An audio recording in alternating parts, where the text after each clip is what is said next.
first and foremost, thank you all for joining us today. We've got members from the Community Advocacy Board. We've got members from Neighborhood Sun, and I think that together we're going to be able to get a lot of good stuff done today. So thank you again. What I'm going to be starting off with is a quick intro. To roll into what I was just saying, thank you for participating. That's the first part of this meeting. We know your time is valuable and want to acknowledge that you don't have to respond to our polls or emails. You don't have to be here today, but you are. Whatever your reason for participating, thank you for making community solar a priority in your life. Now, before we go much further, here's what participation is going to look like today. First, there's going to be 5 sections. We're currently in one of those sections right now, the intros. But do you remember the survey that we sent about a month and a half ago? Well, what we did for the remainder for updates, demos, and questions is we took all of the questions you asked and made today's presentation to try and answer them. So the first part of the meeting will be largely spent on us answering questions in the form of this PowerPoint. There will be specific points where we open the topic up to discussion to get feedback and a better idea of how you feel about our answers. When we conclude what we have prepared, we will turn it over to you to ask any new questions you might have. We have with us a few experts and leaders within the company, and in the open forum section of the meeting, we will let you address them directly or as a whole to ensure that you get the most pertinent information.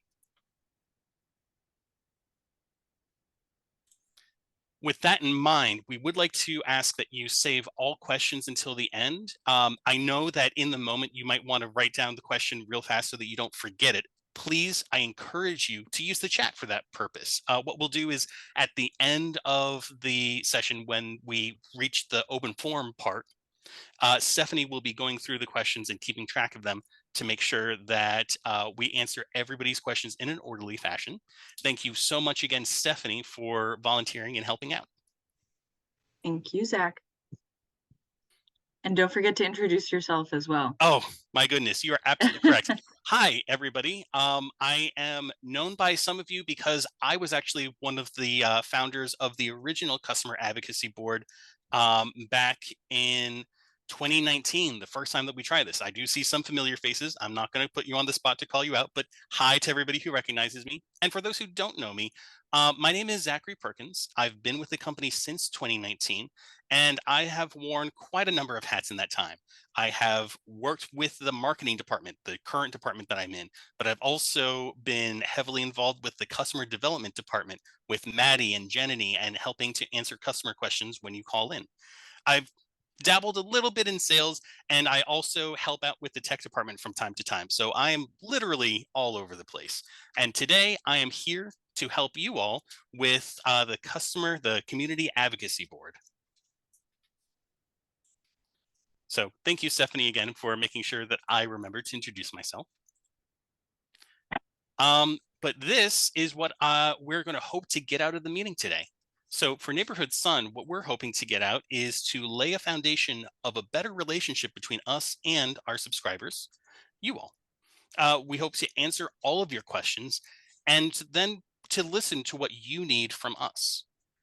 Now, I'm not a mind reader. This is based on the survey responses from 6 weeks ago. You are hoping to get clarity on billing, to have transparency on the business model. You're hoping to get a deeper understanding on how it all works and to strategize on how to best explain community solar to friends and neighbors, which I absolutely love. And that does it for the intro section. Let's move on to updates. Here in this section, we're going to answer, how is Neighborhood Sun remaining competitive? In brief, we are staying invested in our base, we are adapting, and we are growing. The specific topics we will be discussing is community solar farm visit to Shepherd's Mill, a new sign-up method, which we're really excited about, and the state of community solar in Maryland and across the nation. For visiting a solar farm, this was back in September. Staff and subscribers alike went to visit the Shepherd's Mill Solar Farm in Northwest Maryland. And here are a few highlights. So we were joined by 10 customers along with Howard EcoWorks and Standard Solar executives. The tour was led by the Standard Solar's engineer that designed the solar farm. He went over some of the day-to-day operations of the field. We walked the property and were able to see the sheep that grazed the farm, which was really cool. Attendees were able to ask Standard Solar and Neighborhood Sun questions and provide feedback. And we took some photos, and Standard Solar interviewed some of the customers.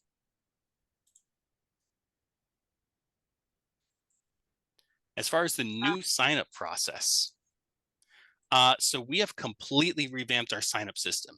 It has been streamlined and simplified on the subscriber-facing side with modular and adjustable on the back end. This means we can adapt each new solar farm signup based on the specific needs and the needs of the developers. Now, if you don't know who the developers are, I am going to go into greater detail on that later in the presentation, but the brief version for now is they're the ones who build the farms. So that is how we are adapting, and now how we are growing. What is the state of community solar in Maryland? So what I'd like to talk about now is consolidated billing. For those who don't know, that means that you no longer have to pay two bills. This is more convenient for the customer and less confusing.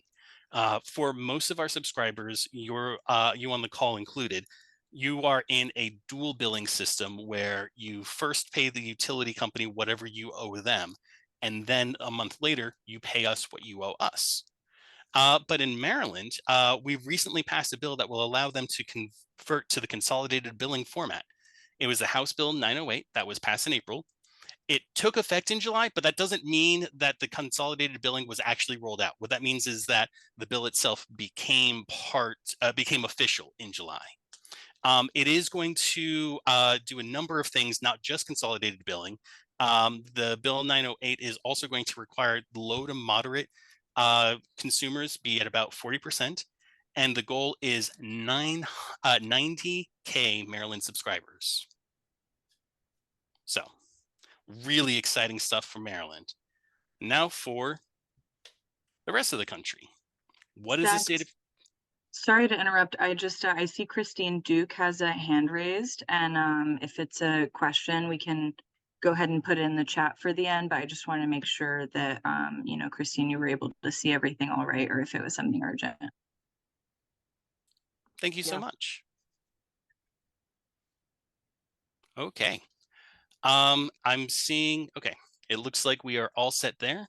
So the state of community solar nationwide, what I'm going to talk about is the 2022 Inflation Reduction Act, the IRA, and its implications for community solar. Now, this wasn't just for community solar, as you know, it did a lot of stuff and ended up being the largest ever commitment to clean energy by the United States. It focuses on energy equity.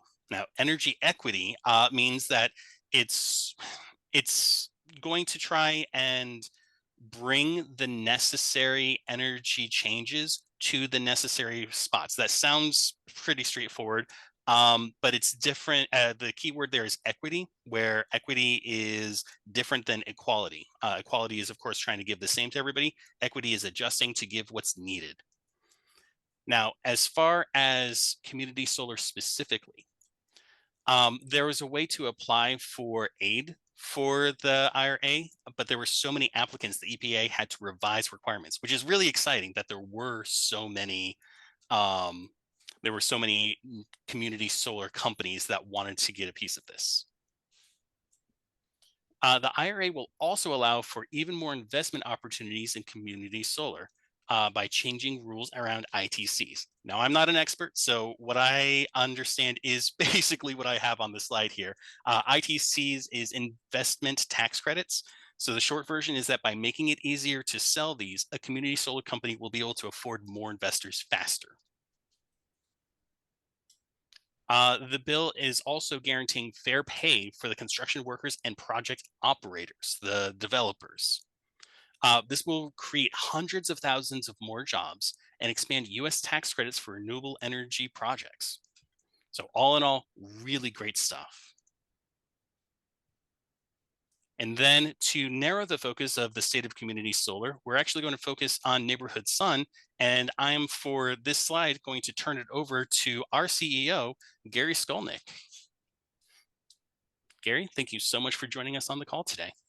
Yeah, absolutely. Thank you, Zach. And everyone, Stephanie and everyone who put this together. It's good to see some friendly faces from the past. So really appreciate you all being involved with Neighborhood Sun for so many years, and some of you are actually investors as well. So that's really appreciated. So there are a few questions here, but before I get into that, I'm just going to give a general update about the company. Okay, so this is very high level stuff, but we have been growing substantially the last few years. We started the year with about 115 megawatts under management, and we are going to end the year with about 270 megawatts under management. A huge increase. We've also doubled our revenue this year compared to last year, which is also really exciting. We're going to be close to 4 million in revenue. And our sales are up about 25% year over year from this year compared to last year. So all of that's good. And we have exciting new portfolios we're working on in Colorado, New York, and New Jersey, along with our existing portfolios in many other states.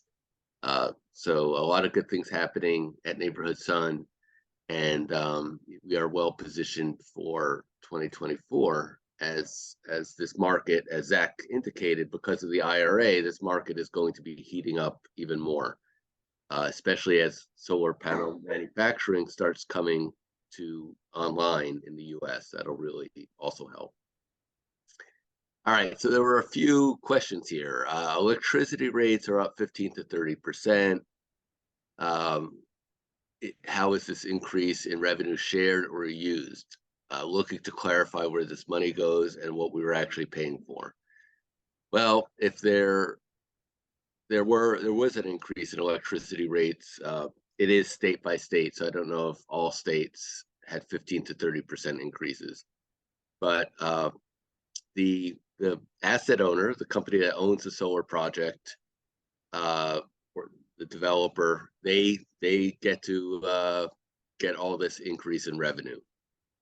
It goes to them, and it's kind of part of the bargain of this. You know, they're offering a guaranteed discount no matter what happens, and so that means if electricity rates go down, they lose money, not you.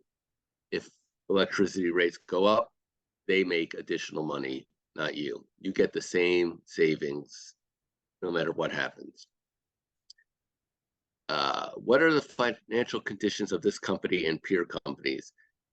Well, we're starting to turn a corner. It's as some people say, like turning an aircraft carrier around. You can't just do it immediately.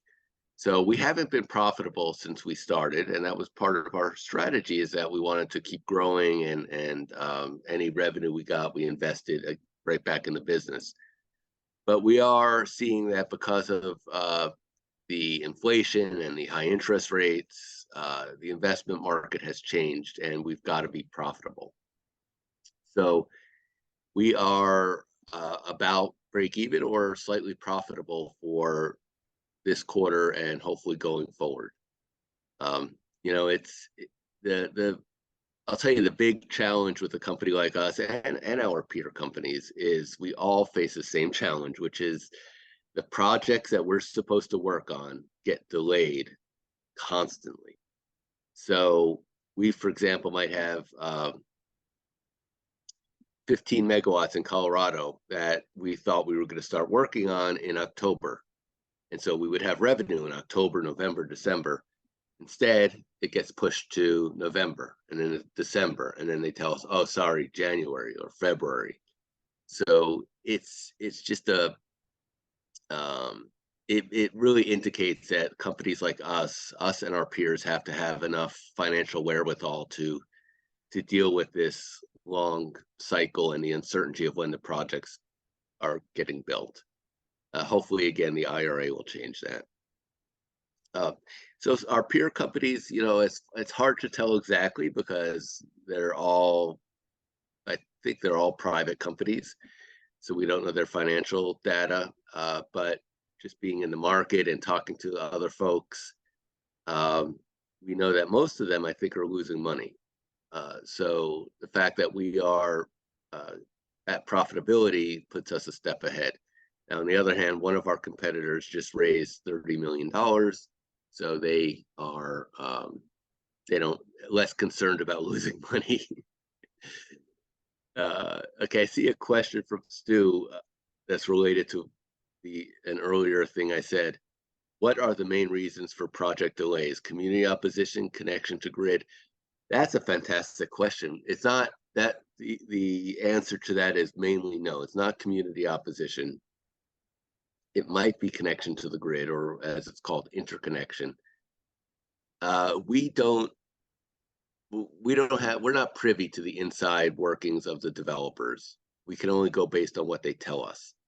So, it's hard to say what the real delays are, but what they tell us is there's some problem with the financing they had lined up. It's going to take another couple months. Sometimes there is construction delay. They thought they had the parts, but the parts don't show up till later. So I don't know, it's things like that, but nothing to do with community opposition. Okay, the last question. What are your abilities to address legitimate concerns of the business model, e.g. land use and equipment disposal? Right now, our abilities are extremely limited. We're still a small company with a very small piece of the market. We can advocate for better sustainability practices in the industry, and we do. I mean, we try to lead by example by being a B Corp and wearing our values on our sleeves. And we talk to all the developers we work with about these issues. At the end of the day, they don't have to listen to us yet. As we become a larger player in the market, we definitely want to steer the market into the right course and not follow some of these other, even solar markets like rooftop solar, which has had a lot of bad actors. So for one thing, for example, we've been talking about having sheep at solar farms for many years. And now some of the solar farms we work with actually do have sheep. So it's nice to see that starting to change. When we started out, all these developers wanted to have credit score requirements for LMI, or lower moderate income people. And we said that doesn't work because a lot of folks who are in that position don't necessarily have a good credit score. We're just making it harder for people to participate. And I'm glad to see that the market has moved in that direction. And for the most part, there are no FICO or credit requirements for LMI customers. So we do the best we can. We wave the flag of progress, and when we are even a larger company, we can get more involved with the Community Solar Trade Association, and then our impact will even grow stronger. And that's it. I think I see a little note from Donald about my connection with Vassar. Nice to meet you, Donald. So yeah, that's all, Zach. Thank you so much, Gary. And thank you for volunteering to jump in and handle some of these business-specific questions. We really appreciate your leadership, both in this presentation and off. Thank you. All right. That does it for that section. Now we're moving on to demos. In this portion, we have two main sections. What we're going to be doing first is discussing My Solar, which will answer some of the questions we received about accessing your account. Then we're going to talk more in depth about bills and invoices, how to read your electric bill and how it directly relates to our invoices. This is My Solar. For those of you who have already logged into My Solar before, this will be a quick overview. But if you've never logged into your account before, this is what it looks like. Here on the right-hand side, we have a number of actions you can take. For the most part, the buttons are going to be self-explanatory. For example, upload new document lets you upload documents. These documents might be things that you need for signups, such as your electric bill or LMI confirmation documents. Update payment, similarly, is where you go to update your payment. The view bill button is the location of your invoices from Neighborhood Sun all in one place. Manage my account is where you go to update contact information. Add new account can be used if you have a secondary property that you would like to sign up. Request cancellation. Well, we would hate to have you leave, but we would like to make it as painless as possible. And we do so with that helpful button. And then the one that is the least obvious is the Solar Advocate button down there towards the bottom. It's a button that lets you invite friends and family to join Neighborhood Sun. It lets you send an email to them that they then follow to sign up. So you click that button, it asks you who you would like to invite to join Community Solar. You type in an email and they get a personalized email from you with a link.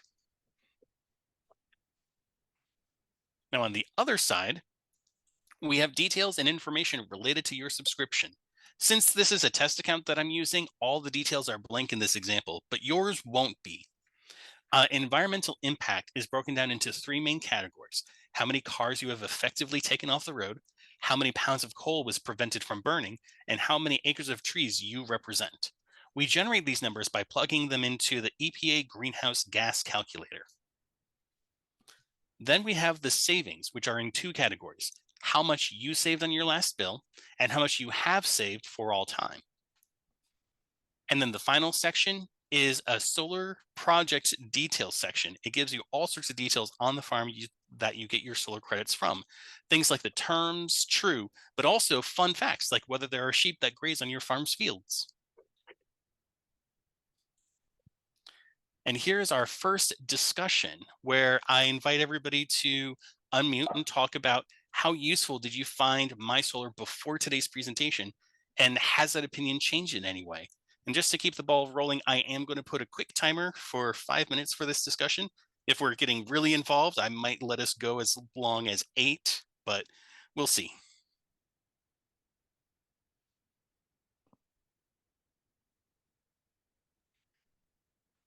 So has anybody here used My Solar before today? What does that mean? The accounts that I just showed, have you logged into your account prior to this meeting? Yeah. Excellent. And did you find it useful at that time? Yeah. What kinds of things would you typically go into your account to do? Is it mostly just to look at your invoices or, to see your environmental impact or savings? If you wouldn't mind just shedding some light on that.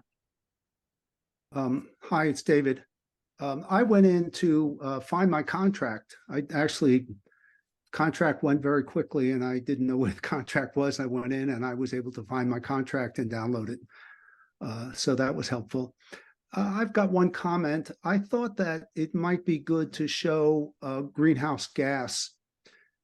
I know you do the trees, the coal I find useful. The cars I didn't find as useful, but the greenhouse gas I think would be interesting. How many pounds or tons of greenhouse gas you were no longer producing. It's sort of the same as coal, but a little bit different.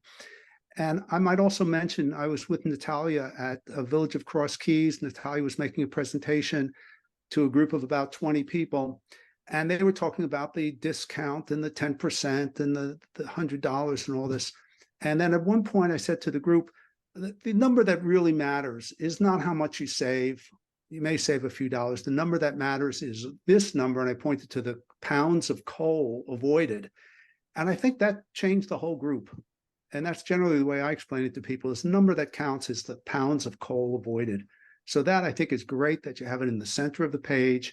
And that I think people can understand better than the abstraction of how many cars are off the road.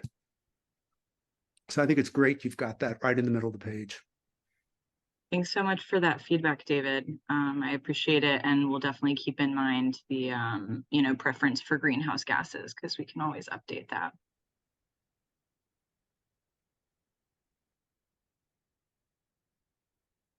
Christine, did you have anything to share as far as things maybe you would like to see on the My Solar platform that you might find useful, or any reasons for which you don't find yourself going to check your account often?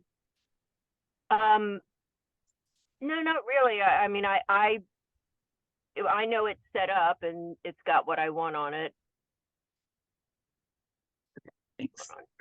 That's the beauty of autopay. So yeah, and so I like that. I do like that. I did have a question about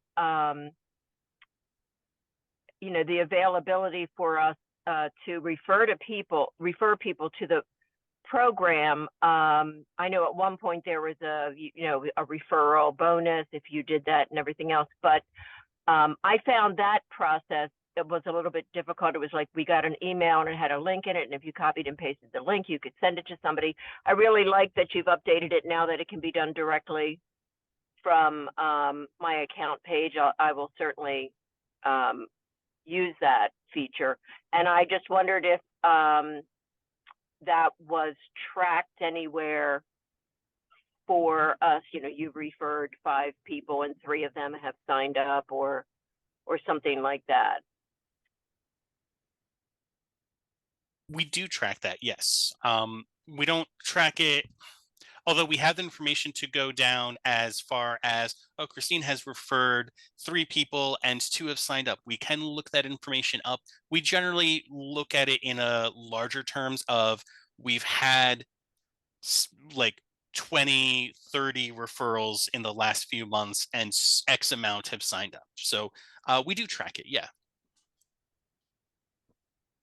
But Zach, for individuals, if they want to see how many people they referred, that's true. Because they also get a, I don't know what the latest number is, like a $25 bill credit for each referral, something like that. Yeah.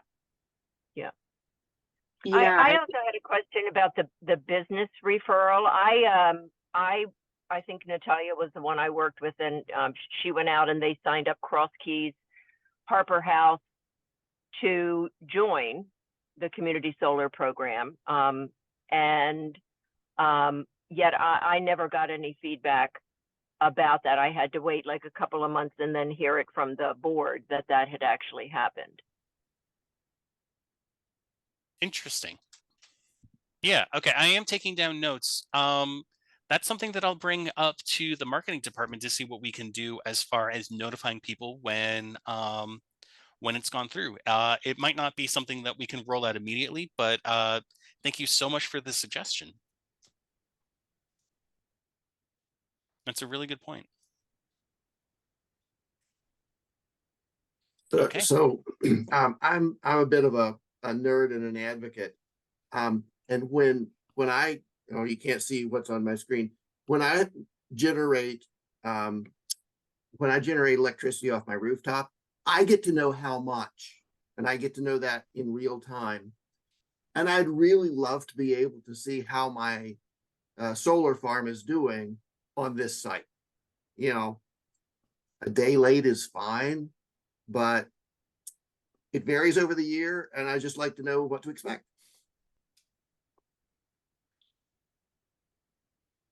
So you would love to hear more about how the farm itself is doing, like what it's generating month to month? Mm-hmm. It does 2 things for me. Actually, it does a lot of things because I'm a nerd and I like seeing it. But number 1, it lets me know what to expect on my next bill. How well am I doing? Because I remember 1 month last summer, I didn't get nearly the production I expected, the credit I was expecting. And number 2, I like to be able to point to this and say, look, we're saving the world here, folks. This is more coal that's not being burned.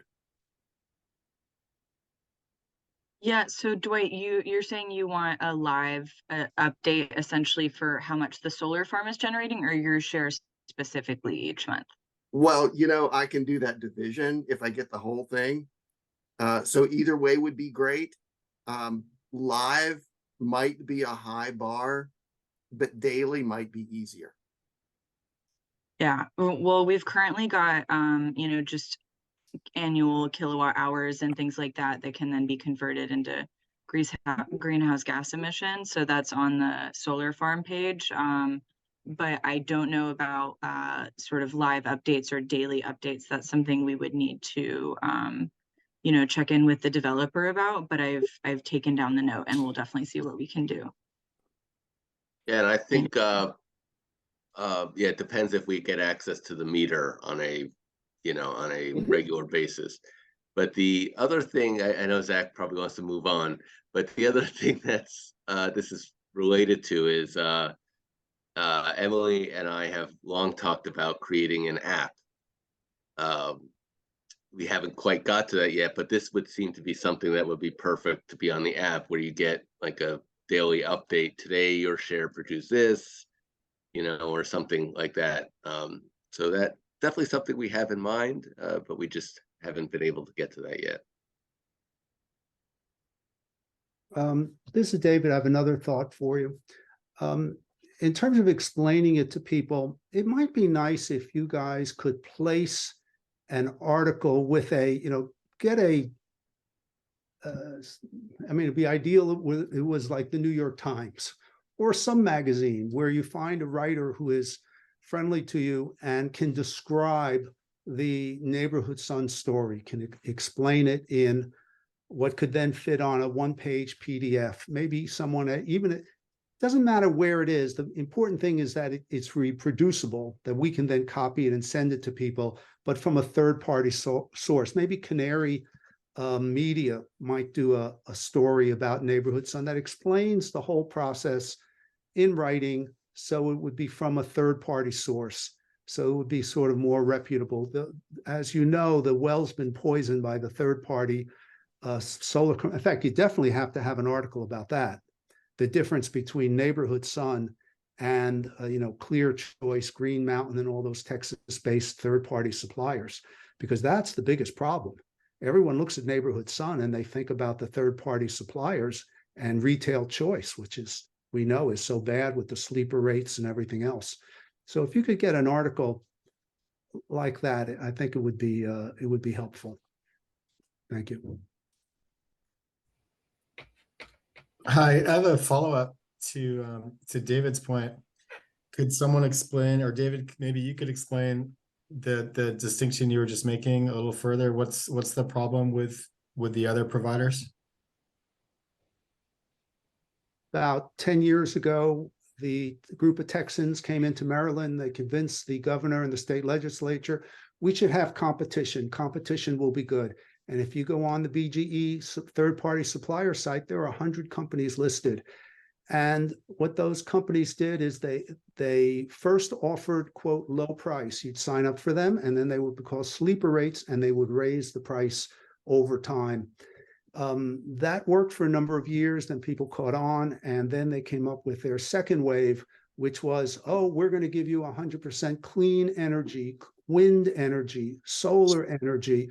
But if you read the fine print, it's through renewable energy certificates, which is not real energy, which is an attribute of energy. And those two are something that was a good idea a long time ago, but is just now a ripoff. And Retail Choice may very well be outlawed by the state legislature in this next round. I know there's a bill coming up that's going to try to take a bite out of it, but it's alive and well. And I can get you the documents on it. There's Laura Peltier has written about it quite extensively. The Able Foundation did a study, and these third-party providers have focused on basically the LMI population, and they've taken millions and millions and millions of dollars out of Maryland and really haven't produced any value. Got it. Thank you. Thank you. I didn't get you the references on them. I'll send them to Natalia. This is Ray Levesque. I hope you can hear me. was having mic problems. I wanted to follow up on Dwight's comment. I'm also kind of a nerd and an advocate, and I while I realize that it can be hard to get, the level of data that I can get looking at, what I produce today on my roof, if you could have it, a graphic that even shows what it was the prior month, what it's been the last 6 months on your website.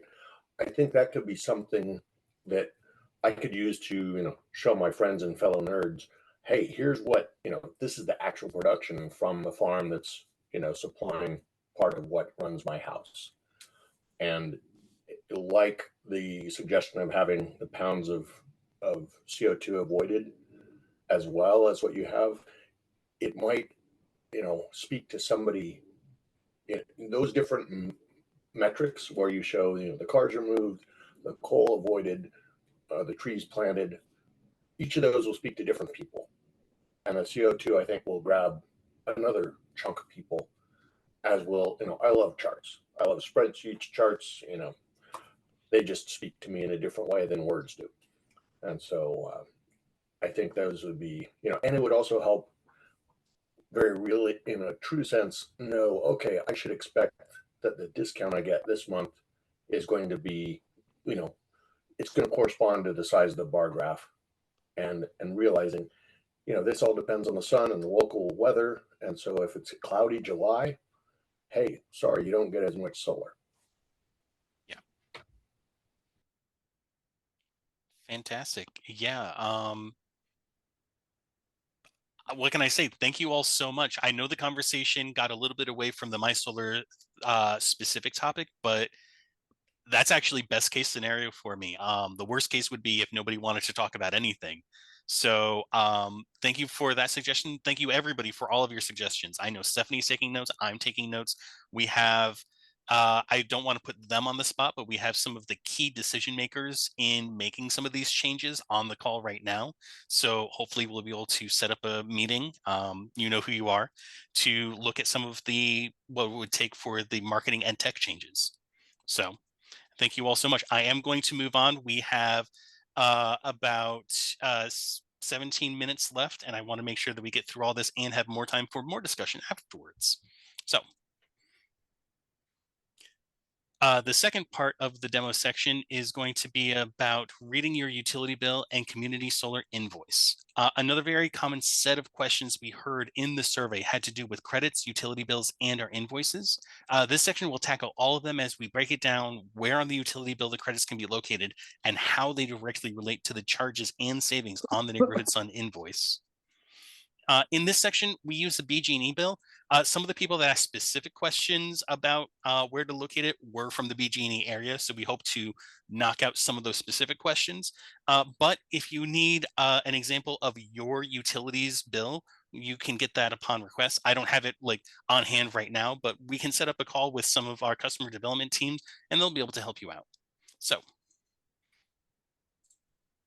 just ask me. By the way, this is Maddie. Yeah, anybody that wants an example, just send an email to me and I will send you an example. Yes, perfect. Thank you, Maddie. Okay, so understanding your bill and solar credits. This is an example of the BG&E bill, like I mentioned. This is page 1 and page 3. Those are the 2 locations that you would see your community solar credits. Here on page 1, it doesn't specify that it's community solar credits. It just lists it as other charges and credits. You can see the 5631 there. On page 3, though, it does talk about community solar adjustment. Now, what you'll find, no matter the utility, this tends to be how it goes, where it doesn't say Neighborhood Sun. It might not even say community solar at all on the utility bill. There will, however, be a spot on every utility's bill where it'll say some form of other charges, other credits, and there will be a negative number. That's us. like Maddie so graciously volunteered, if you need help with your specific one, if you're not a BG&E customer, then you can reach out to him to find your specifics. But if you're saying to yourself, hey, I don't see Neighborhood Sun on here at all, unfortunately, that is normal. Unfortunately, that is just the way that it is. We can't make the utility companies say Neighborhood Sun as much as we would like them to. So the 5631, these are the credits priced at the utilities rating appearance on your BG&E bill. We apply your discounted savings to your Neighborhood Sun bill. So say you have $100 worth of solar energy from Neighborhood Sun and you have a 10% discount. We charge you $90 for the solar, but you see it as $100 worth of credits on your BG&E bill as shown here. This is the invoice. If you've been with Neighborhood Sun for any amount of time, if you've gotten invoices from us, this should look familiar. What you'll see is the 5631 has a minus $5.63. That's 10% off for this account. So what the customer actually pays, they save $56.31 on their BG&E bill. They turn around and pay us $50.68. They save $5.63. Now, unfortunately, we weren't slick enough to have the example My Solar match the example bill, but you can see here where the numbers are now filled in. You'll see the savings last bill. Again, like I said, we didn't have it be the exact same, so 3157, and the savings for all time. But that is where the $5.63 would show if it was the same customer. The last slide that I have for the demo section talks about consolidated billing briefly. I've already talked about it for some time, so I think that we can acknowledge that all of this is moot if you live in New York, because New York does have consolidated billing. I don't know if we have any subscribers on the call from New York, but everything that we just went over, if you are in New York, you don't have to worry about. What does happen in New York is the electricity bill will show your credits and what you owe after the discount is applied. You pay it all to the utility company, and the utility company turns around and pays the developers directly. No additional bill necessary. As discussed earlier, I believe that we do actually now have a better idea of when it's going to be coming to Maryland. So at the time that I made this presentation, we didn't know when it was coming to Maryland. We, I believe, now have an estimate of 2025. Feel free, Gary, to jump in if I'm off base there. Yeah, it's because it's got to go through the whole regulatory process, and that could take a couple of years. So 25 or maybe even 26. Gotcha. So we have some time to wait, unfortunately, but fortunately it is arriving. And that is it for the demo section. Now we've got the questions section. Of course, everything that we've already been doing was answering questions, but this is for the miscellaneous questions that couldn't all be combined. Like the demo section, we took 15 different questions and were able to consolidate them because they were all along the same lines. These were some outliers that didn't get their own section because it couldn't quite fit nicely with other questions, but they do still deserve just as thorough of an answer. So what is Neighborhood Sun's role in the community solar community, and who are the other key players? So we are a subscriber organization. What that means is we are the connective tissue that makes the whole process work. The developers, the customers, and the utilities all rely on us to ensure communication happens between all of them.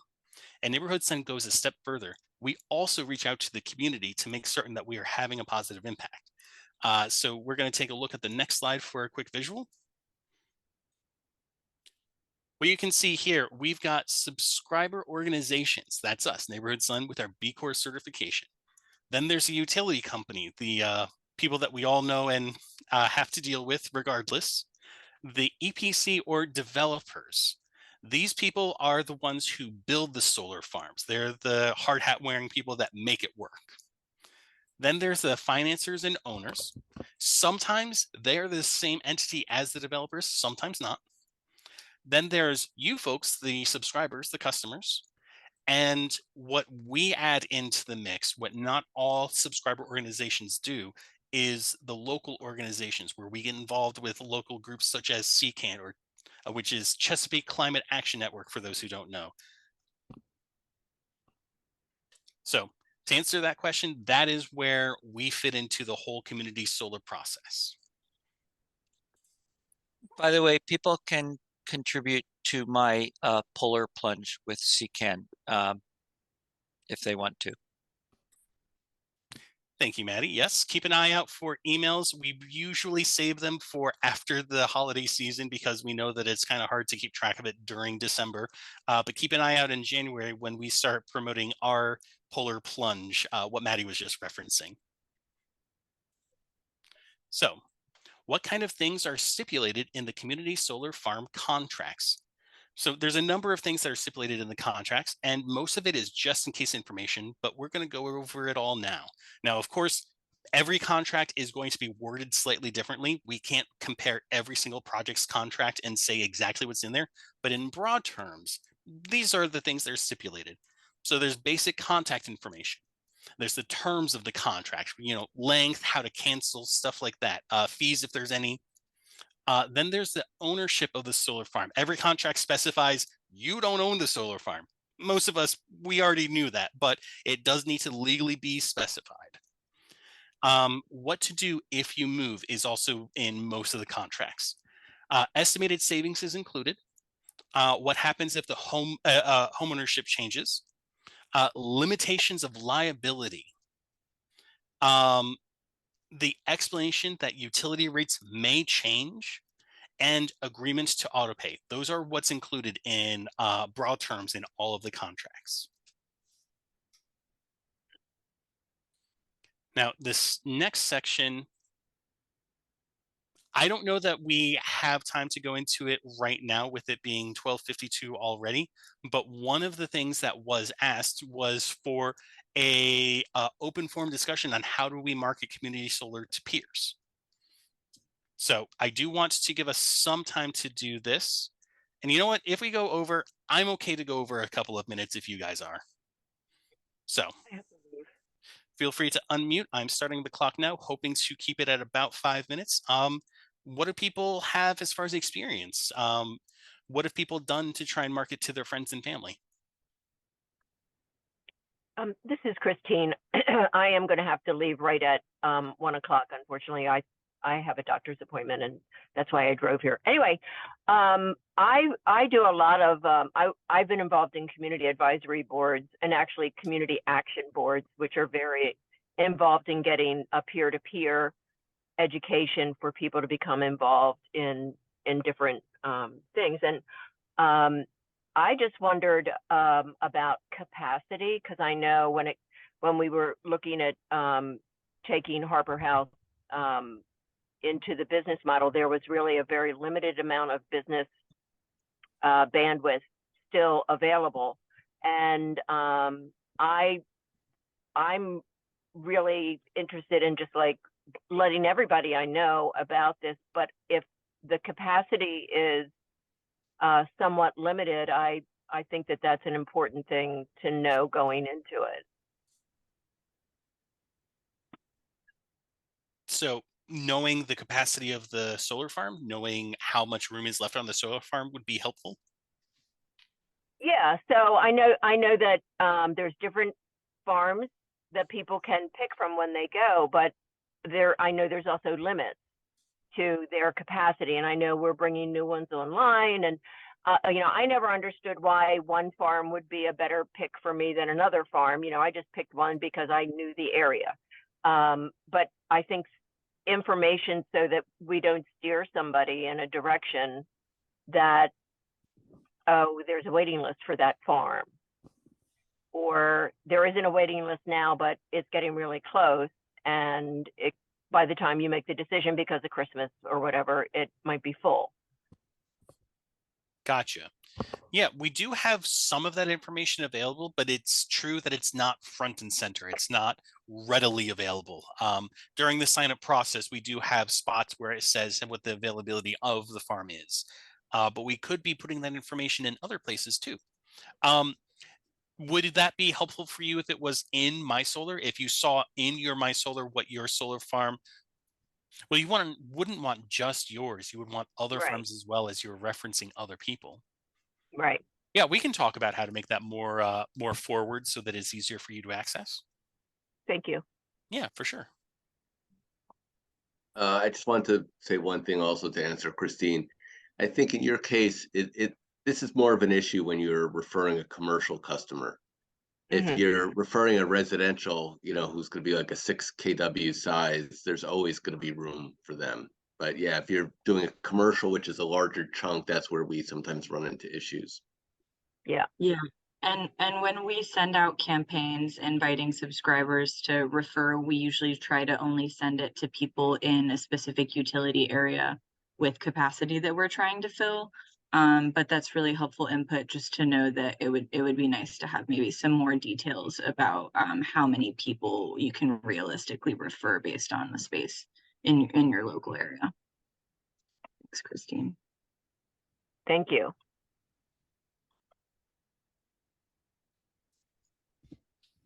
Excellent. So other thoughts on this? With an eye on the time, I am happy to move on. But if there's other thoughts, I want to make sure that there's plenty of time and space for people to speak up.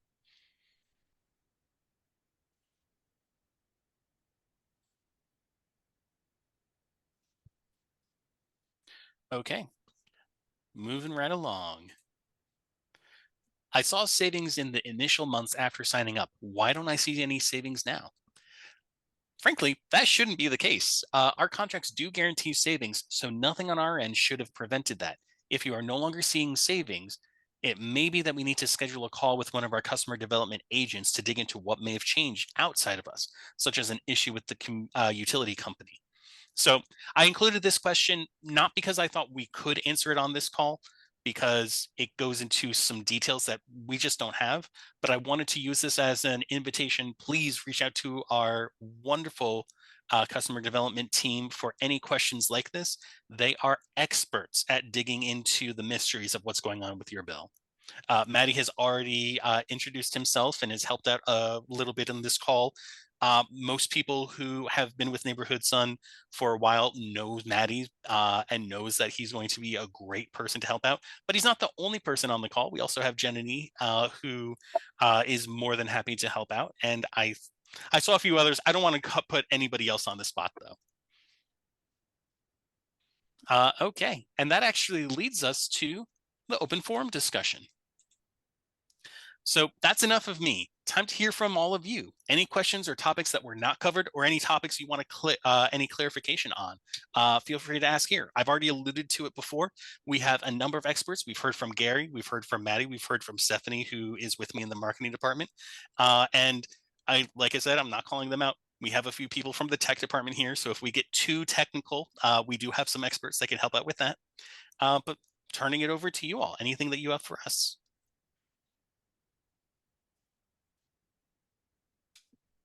I've got a question. If consolidated billing goes through, then BGE, for example, has a whole customer service department. They have a call center. They have a website. They have all these other resources. Will they then take over, or could BGE then take over Neighborhood Son activities? What would Neighborhood Son role be if BGE became the customer service entity through consolidated billing? I'll take a stab at that. I was hoping you would. Yeah. Well, actually, I mean, that's a good question. I would ask Jenny and others on the customer development team, what is our experience in New York, where we already have consolidated billing? Do people still call us? Do we still get tickets? Maybe someone from CD could explain. Sure, I can jump in. This is Jenny. I'm the Director of Customer Development for Neighborhood Son. Honestly, for our consolidated billing customers, we get very few inquiries. Generally, as long as they understand what they're looking at their bill, We don't really get a lot of questions. Prior to receiving credits, we send a big breakdown, let them know how the credits look like on their utility bill, because it does look different. And because they're not receiving that separate invoice like how we receive in Maryland, everything is just taken care of and deducted off of their utility bill. That does take a little while to get used to, seeing the savings directly on your bill the way that it's listed. And that's really the only questions that we get, is how that breakdown works and, you know, how the credits are paid for through the utility bill. And what the customers see is, you know, what you guys see on your second invoice with Neighborhood Sun. After you get, you know, your utility bill with the credits, you see that the credits are there, and then you see your percentage discount, and then you see what you pay for. And what the consolidated billing customers see is just that discount. So if you got $5 off of your invoice this month, they will just see that $5 subtracted off of their utility bill.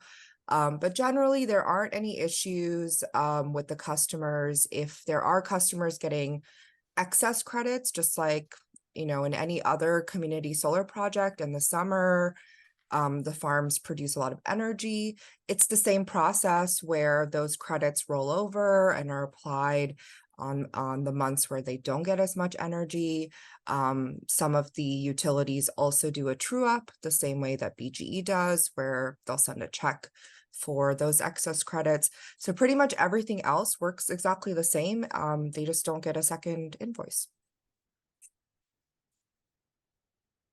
I hope that answers the question.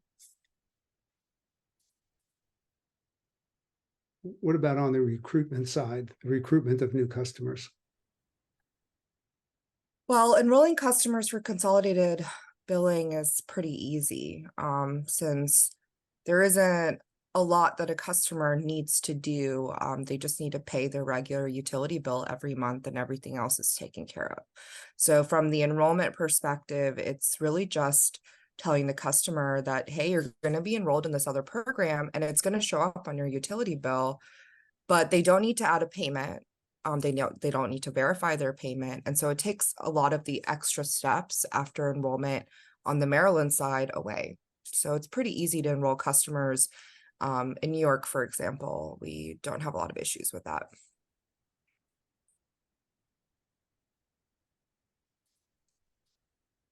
Thank you. Yeah, absolutely.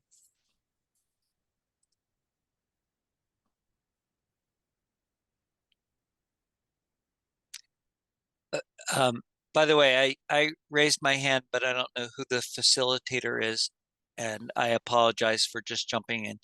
The one issue that we do run into that causes confusion in New York with the consolidated billing is, in New York, it is listed as a subscription fee, which we do not have subscription fees, but that's the way it is labeled on the utility bill. And we can't control what National Grid puts on their utility bills. We would rather it say, you know, Neighborhood Sun or solar or something, but it says subscription fee. It's a negative number. And people often call us and say, hey, I thought I was not paying a subscription fee. And we have to explain, no, it is not a fee. It is what you're paying for your credits. It's semantics.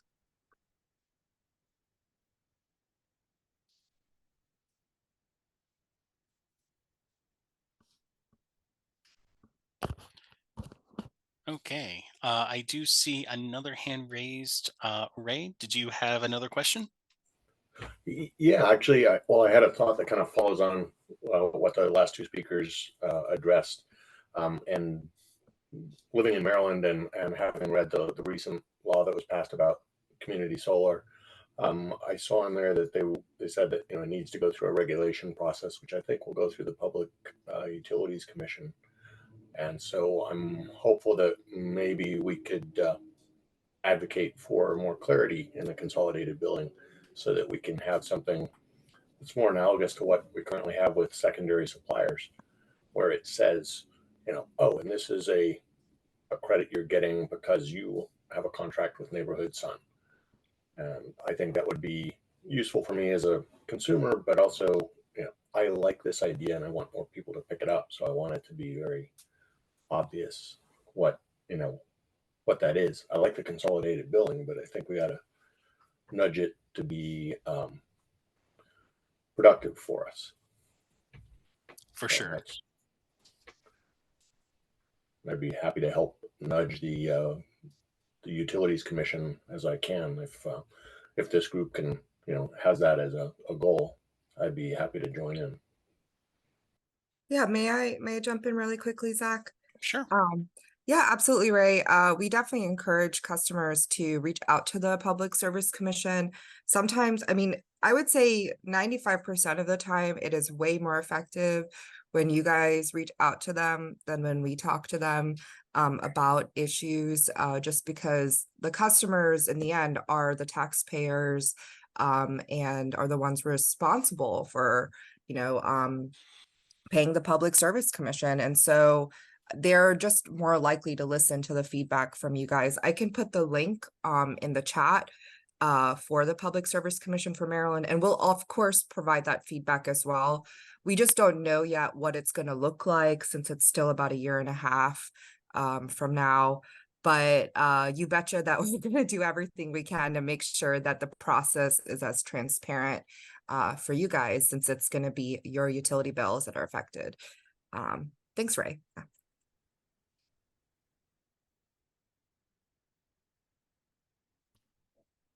Okay, and I did skim through the chat just to see if there was any questions in there from during the presentation, but it seems like my teammates in the chat did a great job of helping to answer questions as they came up. So thank you everybody who jumped into the chat and helped out there. If there were no other questions, I am happy to end this first meeting of the new CAB. I do want to pause in case there was additional thoughts. This is David again. I just occurred to me that it might be interesting if you were able to pair Neighborhood Sun with heat pumps and with hot water heat pumps and with induction stoves, and make that more apparent, because that's really what we're headed towards, is to pair your heat pump with your solar panels, and pair your induction cooking with your solar panels, and your hot water heat pump with your solar panels, and get people to start thinking that way. I think that would be a big help. And even vehicles, to start thinking about your electric vehicles paired with your solar panels. So just a thought. Yeah, absolutely. I would love to have our solar power do more, and I'm not sure myself how we get to those next steps, but I agree with you completely that those would be amazing next steps for us to get to. Good. Thank you. Thank you. Okay.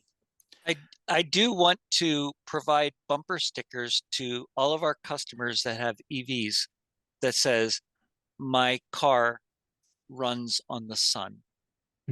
Yes. Like, I just think that would be a great bumper sticker, especially, if it gave a link and made people, come to us and sign up. And any business that is contracted with Neighborhood Sun should get a sticker for their business. That we did used to do that. We talked about that in the marketing meeting this week, good. so it is in the works. Okay, so with that in mind, I would like to formally say thank you once again to everybody who has participated today. Look forward to further emails as we invite people for our next quarter's meeting. There will be, of course, a survey to figure out what time is going to be best for everybody. And I just want to express gratitude for your passion the whole reason why we do this is because we're passionate about it, and it is so fulfilling to see our customer base have that same passion. Thank you again. I hope you have a wonderful rest of your day, rest of your week, rest of your month, and it's November. I hope you have a great rest of your year. Thank you all. Thanks, Zachary. Thank you very much. Thank you for all that Thanks, you're Zach. doing. Thanks, guys. Thanks everyone for joining.